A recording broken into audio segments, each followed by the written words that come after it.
ಶ್ರೀ ಕ್ಷೇತ್ರ ಧರ್ಮಸ್ಥಳ ಗ್ರಾಮಾಭಿವೃದ್ಧಿ ಯೋಜನೆ ವತಿಯಿಂದ ಮಾಸಾಸನ ಪಡೆಯುವ ಸದಸ್ಯರಿಗೆ ವಾತ್ಸಲ್ಯ ಕಿಟ್ ವಿತರಣೆ ಮಾಡಲಾಯಿತು.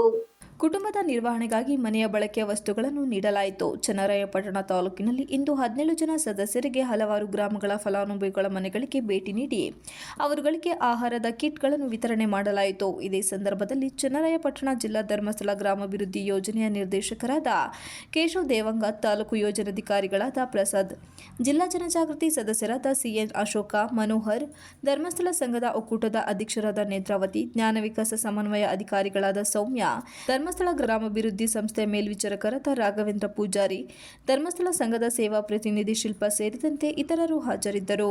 ಪರಿಕರಗಳನ್ನು ಕೊಡುವಂತ ಕೆಲಸ ಅಷ್ಟು ಮಾತ್ರ ಅಲ್ಲದೆ ಪ್ರತಿ ತಿಂಗಳು ಸುಮಾರು ಇವತ್ತು 19,000 ಮಂದಿಗೆ ಕರ್ನಾಟಕ ರಾಜ್ಯದಲ್ಲಿ ಪ್ರತಿ ತಿಂಗಳು ಆ ಮಾಶಾಸನವನ್ನ ಕನಿಷ್ಠ 1,000ದಿಂದ 5,000 ರೂಪಾಯಿವರೆಗೆ ಮಾಶಾಸನವನ್ನ ಇವತ್ತು ನಮ್ಮ ಕರ್ನಾಟಕದಲ್ಲಿ ಗ್ರಾಮಾಭಿವೃದ್ಧಿ ಯೋಜನೆ ಮುಖಾಂತರ ಕೊಡ್ತಾ ಇದೆ.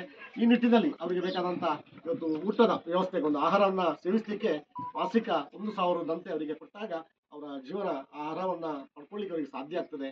ಆ ನಿಟ್ಟಿನಲ್ಲಿ ಅವರ ಮನೆ ಬಾಗಿಲಿಗೆ ನಾವು ಮಾಶಾಸನ ಕೊಡುವಂಥದ್ದು ಇರ್ಬೋದು.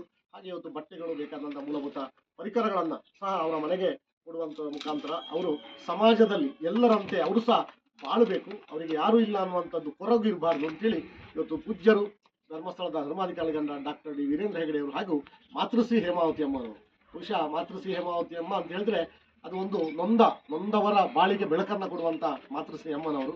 ಅವರ ಮಾತೃ ಹೃದಯ ಇವತ್ತು ಎಷ್ಟೋ ಮಹಿಳೆಯರಿರ್ಬೋದು, ಗಂಡಸರಿರ್ಬೋದು, ಪ್ರಾಯಸ್ಥರು ಅವರು ಮುಪ್ಪು ಬಂದಾಗ ಅವರನ್ನು ನೋಡ್ಕೊಳ್ಳೋರು ಯಾರಿಲ್ಲ. ಅಂತ ಸಂದರ್ಭದಲ್ಲಿ ಅವರಿಗೆ ನಮ್ಮ ಸಂಸ್ಥೆ ನೆರವಾಗಬೇಕು ಅಂತೇಳಿ ಇಂತಹ ಒಳ್ಳೊಳ್ಳೆ ವಾತ್ಸಲ್ಯ ಯೋಜನೆಯಡಿಯಲ್ಲಿ ಈ ಪರಿಕರಗಳನ್ನು ಕೊಡುವಂತ ಕಾರ್ಯಕ್ರಮವನ್ನ ಮಾತೃಶ್ರೀ ಅಮ್ಮನವರು ಇವತ್ತು ಕಳೆದ 4-5 ವರ್ಷಗಳಿಂದ ಇದು ನೆರವೇರಿಸಿದ್ದಾರೆ. ಹಾಗಾಗಿ ಎಲ್ಲ ಗ್ರಾಮೀಣ ಜನರ ಬದುಕು ಹಸನಾಗಬೇಕು ಅನ್ನುವಂಥ ಉದ್ದೇಶದಿಂದ ಈ ಯೋಜನೆ ಇವತ್ತು ರೂಪಿಸ್ತಾ ಇದೆ. ಹಾಗಾಗಿ ಇವತ್ತು ನಮ್ಮ ಈ ಮಾಶಾಸನ ಪಡೆಯುವಂತ ನಮ್ಮ ತಾಯಿಗೆ ಸಹ ಇವತ್ತು ನಾವು ಈ ಪರಿಕರಗಳನ್ನು ಕೊಡುವಂತ ಕಾರ್ಯಕ್ರಮ ಮಾಡ್ತಾ ಇದ್ದೇವೆ.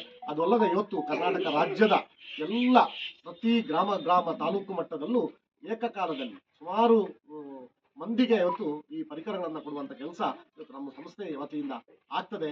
ಹಾಗಾಗಿ ಆ ನೊಂದಂತ ಯಾರು ಮಹಿಳೆಯರಿದ್ದಾರ ಅವರು ನೊಂದುಕೊಳ್ಳಬಾರದು, ಅವರೊಟ್ಟಿಗೆ ಧರ್ಮಸ್ಥಳ ಸಂಸ್ಥೆ ಯಾವಾಗಲೂ ಸದಾ ಇದ್ದೆ ಅಂತ ಹೇಳ್ತಾ ನನ್ನ ಮಾತನ್ನ ಮುಕ್ತಾಯಗೊಳಿಸ್ತೇನೆ. Manjunath, IK TV 46 Malenadu news, Channarayapatna.